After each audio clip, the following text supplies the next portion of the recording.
दो चर वाले रैखिक समीकरण से कैसे बनता है।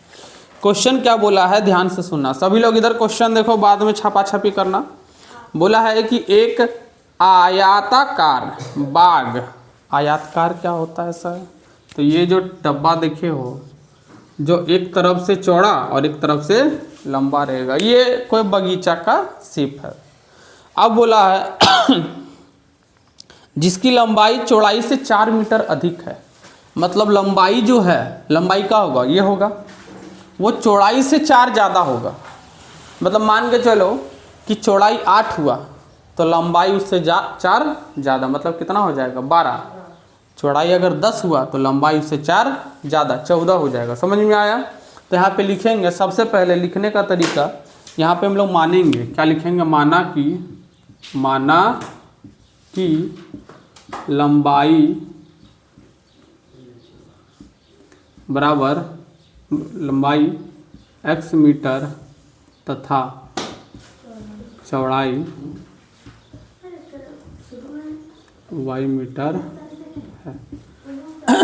देखो हम लोग मान लेंगे, क्या मानेंगे कि उस जो अभी हम बगीचा छापे थे उसका लंबाई कितना है x और चौड़ाई कितना है y।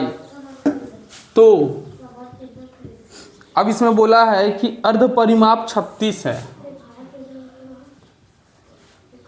अर्ध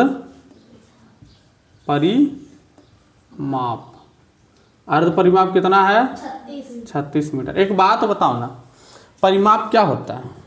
अगर ध्यान से देखोगे, आयत का परिमाप होता है 2 गुने लंबाई जोड़ चौड़ाई। और क्योंकि यहाँ पे अर्ध परिमाप बोल रहा है, मतलब 2 से क्या करना है, भागा। क्या करना है, 2 से देखो ध्यान से, परिमाप बराबर होता है 2 गुने लंबाई जोड़ चौड़ाई, और अगर अर्ध परिमाप बोलेगा तो 2 से क्या करेंगे, भागा। तो यहाँ पे क्या हो जाएगा 2 गुने। अच्छा बता तो, लंबाई जोड़ चौड़ाई है, लंबाई क्या मान के रखें हम लोग? रानी बताएगी, रानी लंबाई क्या माने हैं?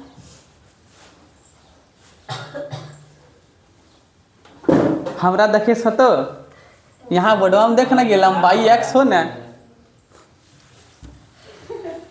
चौड़ाई क्या माने हैं y, बट्टे क्या होगा, अर्ध परिमाप है तो सर 2 होगा, और इसी का मान कितना दिया हुआ है, तो 2 से 2 कटेगा x प्लस वाई बराबर कितना हो जाएगा, समीकरण 1 मानो। अब हम लोग जानते हैं कि समीकरण भी टोटल कितना रहना चाहिए, मतलब इसी क्वेश्चन से दूसरा समीकरण निकलेगा। दूसरा समीकरण कैसे निकलेगा, जैसे वहाँ पे क्या बोला, वहाँ पे बोला है कि लंबाई चौड़ाई से 4 ज़्यादा है, मतलब लंबाई क्या है, लंबाई ये है, चौड़ाई क्या है, ये है, और लंबाई चौड़ाई से 4 ज़्यादा है। समझो ही कैसे लिखें। एक बात बताओ, लंबाई बड़ा कि चौड़ाई बड़ा? देखो गजब आदमी है, हारे दिमाग है। लंबाई बोर्डवा जो है, ये चीज ज्यादा बड़ा है कि ये चीज ज्यादा बड़ा है? ये चीज ज्यादा बड़ा है, तो फिर कॉमन सेंस लगाओ, सर लंबाई बड़ा है, बड़ा है ना। अभी हम बोलेंगे कि 5 बड़ा कि 3 बड़ा, सर 5 बड़ा। अगर हमको दोनों को बराबर लिखना है तो क्या करना पड़ेगा, तो सर अगर आप दोनों को बराबर लिखना चाहते हैं तो 3 में आप 2 जोड़ दीजिए, वही ना होगा। क्या हम बोले, सुनना, अगर हम एक चीज़ बड़ा है और एक चीज़ छोटा है और उसको हम बराबर लिख रहे हैं, तो बराबर तभी लिखेंगे जो छोटा है उसमें ऐसा चीज़ जोड़ेंगे कि जो बड़ा है उसके बराबर आ जाए। समझ में आ रहा है? यही चीज़ हम वहाँ किए, जैसे x और y में दोनों में बड़ा कौन है, तो सर x बड़ा है y छोटा है, लेकिन फिर भी हम दोनों को बराबर लिखें। तो बराबर कब लिखे, जब छोटा में हम लोग कुछ ऐसा ऐड कर देंगे जो बड़ा के क्या होगा, बराबर हो जाएगा। समझ में आ रहा है? बार बार बच्चा का यही दिक्कत होता है कि सर आप x बराबर 4y क्यों लिखें। अभी समझ में आए क्यों लिखें? तो ये हमारा समीकरण क्या हो जाएगा, 2। अब समीकरण 1 और समीकरण 2 को हल करेंगे। कैसे होगा देखो, लिखेंगे अच्छा, समीकरण 2 को एक ऐसा लिख सकते हैं, y को इधर ले जाओ तो x माइनस वाई बराबर क्या हो जाएगा, होगा ना। लिखेंगे अब समीकरण 1 तथा 2 को हल करने पर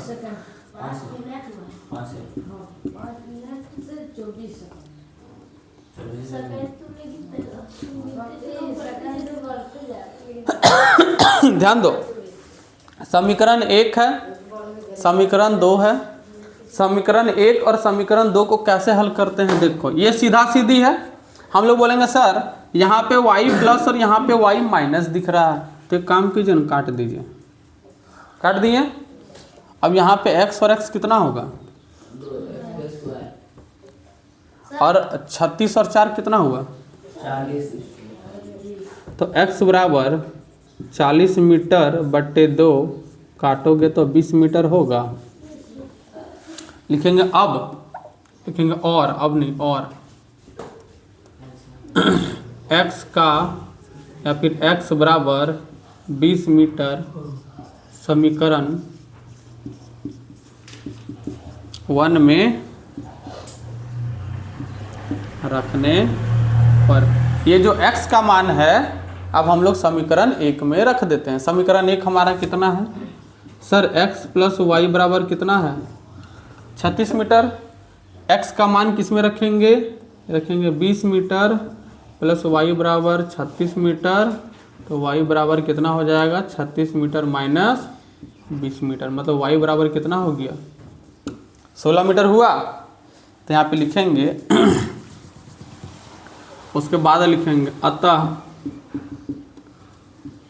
बाग की लंबाई कितना होगा बताओ तो, 20 मीटर तथा चौड़ाई, एक बार आंसर देख लो, 16 मीटर होगी। ये तरीका से बनाओगे तभी तुम लोगों को एग्जाम में नंबर मिलेगा। समझ में आया, बना लो इसको।